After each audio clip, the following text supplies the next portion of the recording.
ಪರಮ ಪೂಜ್ಯ ಸ್ವಾಮೀಜಿ ಅವರೆಲ್ಲರೂ ಪಾದಾರಗಳಿಗೆ ನಮಸ್ಕರಿಸುತ್ತಾ ವೇದಿಕೆ ಮೇಲಿದ್ದಂತ ಎಲ್ಲ ಗೌರವಾನ್ವಿತ ಅತಿಥಿಗಳೇ, ಬಳೋಬಾಳ ಗ್ರಾಮದ ಎಲ್ಲ ಗುರು ಹಿರಿಯರೇ, ತಾಯಂದಿರೇ, ಯುವಕರೇ, ಇವತ್ತು ನಾವೆಲ್ಲರೂ 79ನೇ ಭಾರತದ ಸ್ವತಂತ್ರ ದಿನಾಚರಣೆ ಆಚರಣೆ ಮಾಡ್ತಾ ಇದ್ವಿ. ಇಂಥ ಒಂದು ಒಳ್ಳೆ ಕಾರ್ಯದಲ್ಲಿ ಪೂಜ್ಯ ಸಂಗೊಳ್ಳಿ ರಾಯಣ್ಣವರ ಮೂರ್ತಿ ಉದ್ಘಾಟನೆ ಮಾಡ್ತಾ ಇದ್ರೆ ನಮ್ಮೆಲ್ಲರೂ ಹೆಮ್ಮೆ, ಒಂದು ಗೌರವ ಪ್ರಶ್ನೆ ಅಂತೇಳಿ ನಾನು ಅನ್ಕೋತೀನಿ.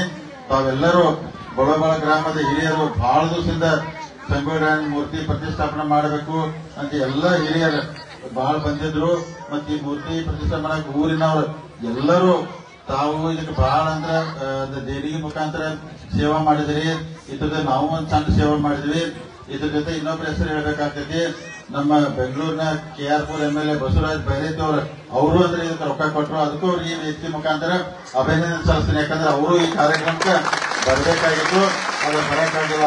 ಅವರು ಬೇರೆ ಒಂದು ಫೋನ್ ಮಾಡಿ ಹೇಳಿದಕ್ಕೆ ಈಗೆಲ್ಲ ವಿನೋದ್ ಎಷ್ಟು ಕೊಟ್ಟಿರ್ಬೇಕ ಅಂದ್ರೆ ಒಂದು ಫೋನ್ ಮಾಡಿ ಹೇಳಿ ಅದು ನಮ್ಮೆಲ್ಲ ಬಳವಾದವ್ರು ಬರ್ತಾರು ಅಂದ್ಕೂಲ ಅವರು 5 ಲಕ್ಷ ರೂಪಾಯಿ ದೇಣಿಗೆ ಕೊಟ್ಟು ಕಳಿಸ್ತಿರ್ಲಿ. ನಾವೆಲ್ಲರೂ ಕೂಡಿ ಮಾಡಿದಾಗ ಇವತ್ತು ಬಳವಾಳದಲ್ಲಿ ಸಂಗೊಳ್ಳಿ ರಾಯಣ್ಣ ಮೂರ್ತಿ ಅಂದ್ರೆ ಇವತ್ತು ಉದ್ಘಾಟನೆಗೆ ಎಲ್ಲ ತಯಾರಾಗಿ ನಿಂತಿದೆ.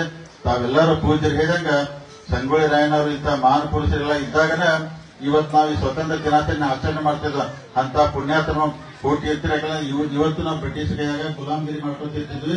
ಅಂತ ಪೂಜ್ಯರು ಪುಣ್ಯಾತ್ಮರು ಬಂದು ಹೋರಾಟ ಮಾಡಿ ನಮ್ಗೆ ಸ್ವತಂತ್ರ ಕೊಡಿ, ಸ್ವತಂತ್ರ ಭಾರತದಲ್ಲಿ ಇರುವಂತ ಅವಕಾಶ ಮಾಡ್ಕೊಂಡಂತ ಸಂಗೊಳ್ಳಿ ರಾಯಣ್ಣವ್ರಿಗೆ ಅನಂತ ಕೋಟಿ ನಾವೆಲ್ಲ ಧನ್ಯವಾದ ಹೇಳ್ಬೇಕಾಗ್ತೈತೆ. ಯಾಕಂದ್ರೆ ಅದಕ್ಕೆ ಪುಣ್ಯಾತ್ಮರು ಇನ್ನೂ ಮತ್ತೆ ಈ ಭೂಮಿ ಮೇಲೆ ಹುಟ್ಟು ಬರಬೇಕು. ನಮ್ಮ ದೇಶ ಇನ್ನೂ ಗಟ್ಟಿಯಾಗಿರ್ಬೇಕು. ಭಾರತ ದೇಶ ಎಷ್ಟು ಗಟ್ಟಿಯಾಗಿರ್ತೀವಿ, ನಮ್ಮೆಲ್ಲ ಅಷ್ಟೇ ಗಟ್ಟಿಯಾಗಿರ್ತೀವಿ.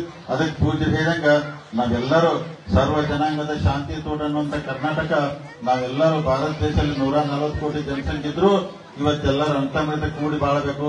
ಜಾತಿ ಮೇಲು ಕೀಳು ಅನ್ನೋದು ಯಾವತ್ತೂ ಬರಬಾರ್ದು. ನಾವೆಲ್ಲರೂ ಅಂತರ್ಗತ ಇದ್ರೆ ದೇಶ ಇನ್ನೂ ಮುಂದೆ ಹೋಗ್ತೈತಿ. ದೇಶ ಇನ್ನೂ ಗಟ್ಟಿ ಆದ್ರೆ ನಾವೆಲ್ಲ ಗಟ್ಟಿ ಆಗ್ತೀವಿ. ಅದಕ್ಕೆ ನಾವೆಲ್ಲರೂ ಪೂಜ್ಯರನ್ನ ಯಾವತ್ತೂ ನಾವು ಮರಿಬಾರ್ದು, ಅವ್ರನ್ನ ಯಾವತ್ತೂ ನಾವು ನೆನೆಸ್ಕೋಬೇಕಂತ ಹೇಳುತ್ತಾ ಇವತ್ತಿನ ಮಳೆಯಲ್ಲಿ ಇಷ್ಟೆಲ್ಲ ಅದ್ದೂರಿಯಾಗಿ ತಾವು ಕಾರ್ಯಕ್ರಮ ಮಾಡಿದ್ರಿ. ಪೂಜ್ಯರ ಆಶೀರ್ವಚನ ಆದ ನಂತರ ಈ ಮೂರ್ತಿ ಉದ್ಘಾಟನೆ ಮಾಡಿ ಲೋಕಾರ್ಪಣೆ ಮಾಡ ಇವತ್ತಿನ ಕಾರ್ಯಕ್ರಮ ತಾವೆಲ್ಲರೂ ಕರೆದು ನನಗೆ ಗೌರವ ಕೊಟ್ಟದಾಗಿ ಬಳೋಬಾಳ ಗ್ರಾಮದ ಎಲ್ಲ ಹಿರಿಯರಿಗೆ ಮತ್ತು ಹಾಲುಮತ ಸಮಾಜದ ಎಲ್ಲ ಬಂಧುಗಳಿಗೆ, ತಾಯಂದಿರಿಗೆ, ಪೂಜ್ಯರಿಗೆ ವಂದಿಸಿ ನನ್ನ ಮಾತು ಮುಗಿಸಿ ಜಯ ಕರ್ನಾಟಕ. ಕಾರ್ಯಕ್ರಮಕ್ಕೆ ಆಗಮಿಸಿ ನಮ್ಮೆಲ್ಲರನ್ನ ಉದ್ದೇಶಿಸಿ ಒಂದೆರಡು ಮಾತುಗಳನ್ನು ಆಡಿದಂತ ನಮ್ಮೆಲ್ಲರ ನೆಚ್ಚಿನ ನಾಯಕರಾದಂತ ಸನ್ಮಾನ್ಯ ಶ್ರೀ ಬಾಲಚಂದ್ರನಾಥ್ ಜಾರಕಿಹೊಳಿ ಅವರಿಗೆ ಕ್ರಾಂತಿವೀರ ಸಂಗೊಳ್ಳಿ ರಾಯಣ್ಣ ಉತ್ಸವ ಸಮಿತಿಯ ಪರವಾಗಿ ಸರ್ವ ಗ್ರಾಮಸ್ಥರ ಪರವಾಗಿ ತುಂಬ ಹೃದಯದ